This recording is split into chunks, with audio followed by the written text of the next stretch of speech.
Hello and welcome to Big Orbit's Cardfight Vanguard weekly update. My name is James and I'll be going through the cards shown throughout the past 7 days for Vanguard. So we've had all of the Fighters Collection, Heal Triggers and G-Guardians except for Gold Paladins, unfortunately. For some reason, even though today could have been a great chance to show it off, they did not show the Gold Paladins. However, we do have all of the Cray Elemental cards shown to us, all 3 of them. So the first one is Snow Elemental Valentina, a new support card for legions and 10,000 base powered vanguards. Its first skill is Act Vanguard Circle once per turn, counterblast 1. If you have a heart card with power of 10,000 or less, draw a card, and this unit gets plus 5,000 power until the end of turn. This complements his second skill, being an on-hit ability, which is Auto Vanguard Circle. When this unit's attack hits a Vanguard, if you have a heart card with power of 10,000 or less, choose up to 1 heal trigger from your drop zone and put it to your hand. So the power buff from the first skill ends up helping the chance of getting an extra heal in your hand, allowing for a G-Guard next turn. And having the chance to get 2 extra cards in hand through the Stride skill is always very nice. And of course the last skill is Continuous, where it's classed as being from all clans and nations. The second elemental is Heat Element Melon. Its skill is Act Vanguard Circle once per turn, choose a face down card from your G-Zone and turn it face up. Until the end of turn, this unit gets Auto Vanguard Circle. When this unit's attack hits a Vanguard, choose one of your rear guards and it gets power plus 5,000 for each face-up card in your G-Zone until the end of turn. Targeting a Silent Tom clone with this ability would start to make it very tricky for your opponent to guard, and the G-Flip in the main phase does actually help. We've heard news that the strides for this set will have Generation Break 8, so the flip means you'll get closer to that goal without having to hit your opponent first, which is also the reason why the G-Guardians for this set have suddenly spiked up in usefulness due to their G-Guard flip.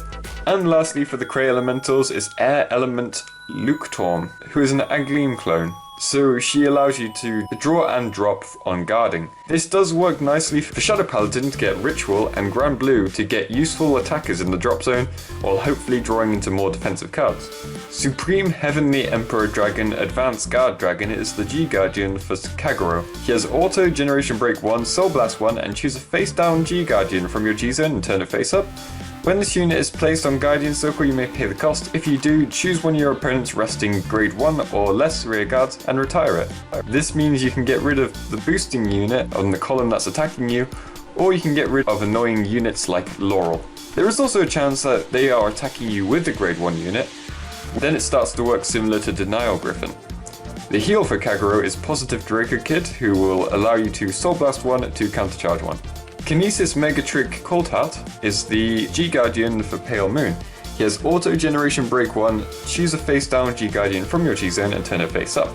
When this unit is placed on Guardian Circle, if the number of different grades in your soul is 4 or more, you may pay the cost. If you do, this unit gets shield plus 15,000 till the end of battle. This is very nice for most builds of Pale Moon. For Harry decks, you will need to pay full attention to what you are soul blasting to make sure you can pull off this guy's effect. The heal trigger, Psycho Magician Cold Heart, works really well with this card as it goes into the soul when G-Guardian with Cold Heart, so it guarantees you will have a grade 0 in the soul at least. For Grand Blue, we have Diabolist of Invitation, Negranola. Her skill is Auto Generation Break 1, Soul Blast 1, and choose a face down G-Guardian from its G-Zone and turn it face up. When this unit is placed on Guardian Circle, you may pay the cost. If you do, choose 2 cards with different grades from your drop zone, and you may call them to Guardian Circle. As you call them to Guardian Circle, you can use perfect guards in this instance. Even without perfect guards, you can easily get up to at least 30,000 shield with the skill. The heal trigger for Grand Blue is Bernard the Ghosty, who has the drop draw ability.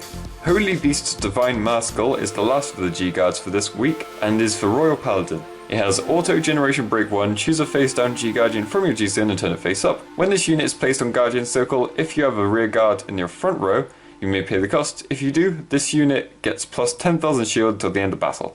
So this will mostly be good for Sanctuary Guard builds, as they don't really have much going for them in terms of G-Guards. And the heal trigger for Royal Paladin is Mask Gull, who has the draw drop ability again.